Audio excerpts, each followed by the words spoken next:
Can't stand, no matter how hard you try, you're wearing down every bone. The definition of a parasite is a harmful organism, anything that lives off of a host. Most people hear the word parasites and they think, oh, it's a worm. Parasite is anything. And now we have biological parasites and we have synthetic parasites. Synthetic parasites are man-made parasites that we're seeing in people's blood right now, and harmful organisms. They produce poisons, they take your nutrition from your body, and they suck the energy from the host. The host is going to be you or a cat or a dog or anything like that. The large parasites are going to look like snakes. Those are going to be roundworms, rope worms, pinworms, flukes, tapeworms, ringworms. These can be up to 3 feet longer, and we've learned so much because I've been digging deep into the parasites and how they're using these, especially yeast and bacteria, mostly to transmit plasmid-based DNA into the body, and how EMFs actually can activate all of these. They can control the parasites in your body with the electromagnetic frequencies. It's crazy. Fine line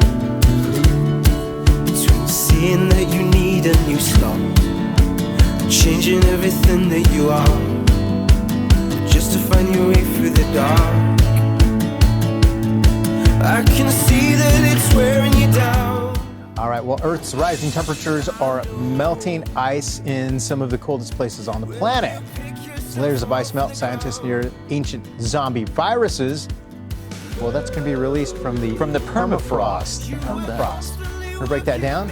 Although this probability of a new global pandemic remains low, some experts believe these diseases are a tangible threat. Environmental biologist, I believe that is. It's going to be Jean-Michel Clary joins us now to discuss this. This is very fascinating. Let's jump right into this. Permafrost. How is that different from ice, and at what layer is the permafrost in? Well, permafrost is not ice. Permafrost is just regular soil that is maintained frozen for years here in Siberia, and up to 1 kilometer, let's say 1 mile deep in some places. So we do find viruses. The risk is a combination of a hazard and exposure all the time. Yeah. We know for a fact that there are bacteria and viruses still alive in prehistoric permafrost, and they are released when the permafrost is melting. But however, if they don't find a suitable host to infect within a few hours of release, the surface condition will destroy them. So the main factor in the danger here, in the risk, is the increase in human presence in the Arctic regions because of permafrost melting and of global warming, basically. Have you discovered any types of new viruses or viruses that existed thousands of years ago? Yeah, of course. We were able to rescue viruses that are 50,000 years ago in permafrost layers that are 50,000 years old, which is basically the time when Neanderthal disappeared from the region. But we only work with viruses which are at no risk for humans. We work with amoeba viruses, which are small unicellular organisms, which are very far away from humans. Mm-hmm. But when we use the DNA of those samples, we can recognize viruses which may be able to infect mammals, vertebrates, or even humans. Yeah. Bottom line, that was my question. Should we be afraid? Should we just avoid this area right now? Things are starting to come alive again. What do you think? Well, if you can convince Putin to stop exploiting the Arctic, that would be better, but probably not. So we have to be very careful. We have to try to monitor any kind of new viruses or new disease that might emerge from those regions by, for example, putting a circumpolar monitoring network of near the population there to be able to detect very quickly any kind of new disease appearing in those regions. Great information. It's all so fascinating. There's nothing else you can do.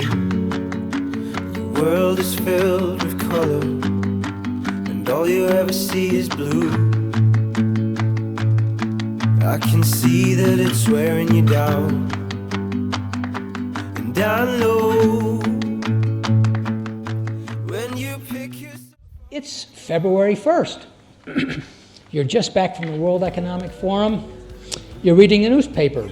Now it's the front page. below the fold.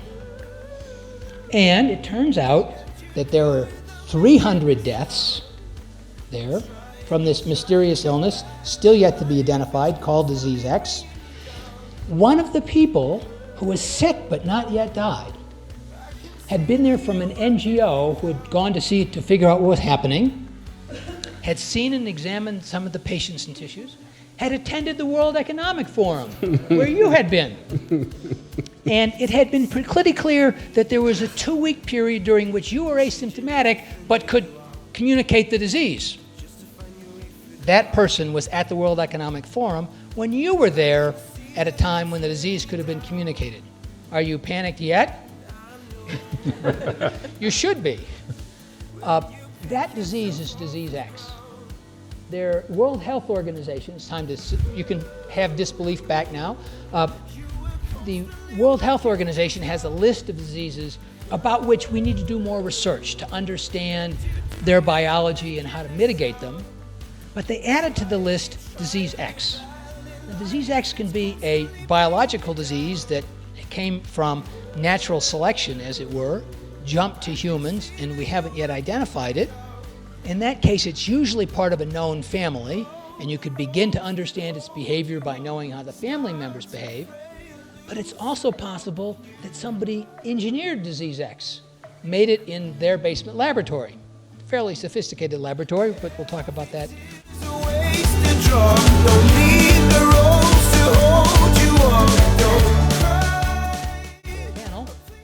And they were trying to get rid of some of the people they didn't like in this Central African country. With this disease, they thought it would die out. They didn't realize that it would have this kind of potential. So as we think about biological threats, it's important to understand that this is actually a scenario that could be true. To do this could happen. I'm not trying to scare you. You will constantly working things out. And you do without making a sound. You try and you're battling life. It's constantly bringing you down. But I know that you're working things out. 'Cause you're constantly battling life.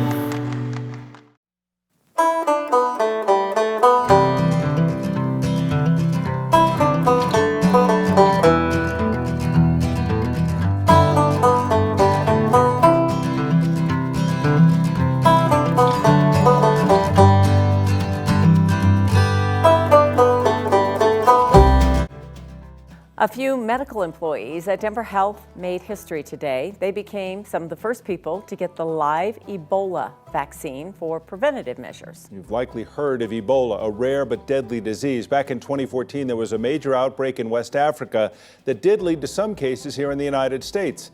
9 News reporter Jaleesa Irizarry sharing with us why a medical team here in Colorado are some of the first to get the vaccine.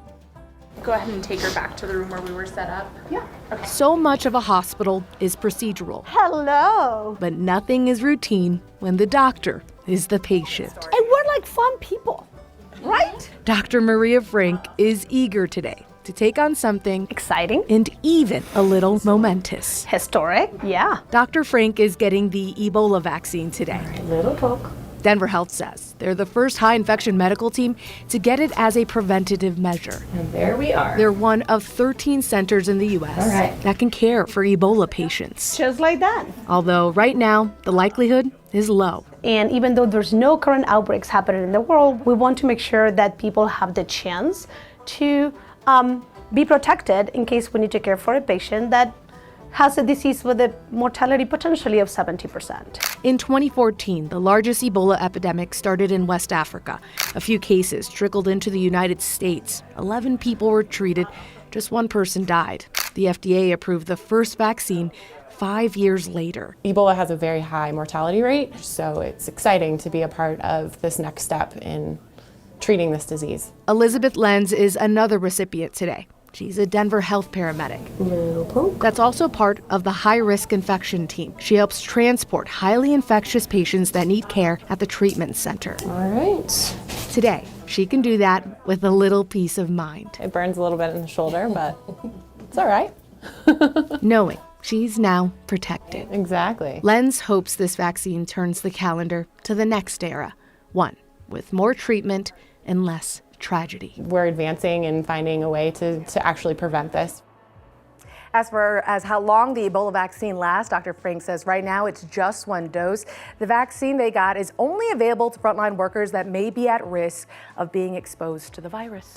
Popularity of vaccines took a big hit through COVID, but you have to wonder, I mean, they're not inventing them for fun. A lot of people in medicine say they work, they're important, they save lives. Exactly, and knowing that Ebola has such a high mortality rate, back in West Africa in 2014, that was brutal. Thousands were killed at that point. So knowing how high that mortality rate, they don't want to take any chances, and they want to get people protected. Hopefully, the experience with COVID has educated many people about the spread of these things, because Ebola was one of those that people are like, huh? So, yeah, and it spreads, and it is deadly. Thank you.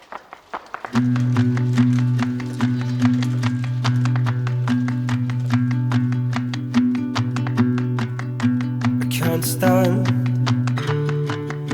no matter how hard you try. You're wearing down every bone, but only just getting by. In my mind, Travis, did you know you can get this season's COVID-19 shot when you get your flu shot? Two things at once. Two things at once! Two things at once! I'll have two things at once, please. Now, back to two things at once. Two things at once. That's not two things at once. Mom! Travis, ask about getting this season's COVID-19 shot when getting your flu shot. no matter how hard you try, you're wearing down every bone, but only just getting by. In my mind, there's nothing else you can do. Your world is filled with color, and all you ever see is blue. I can see that it's wearing you down, and I know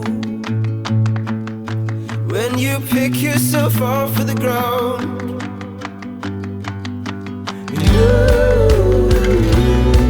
you are constantly working things out, and you do without making a sound. You try and you're battling life, it's constantly bringing you down. I can see that you're working things out.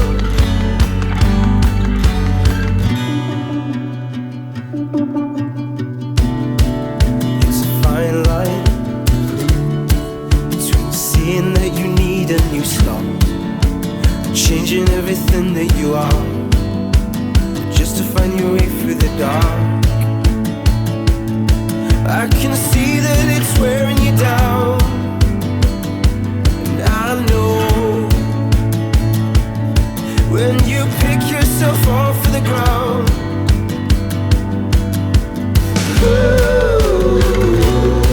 you are constantly working things out,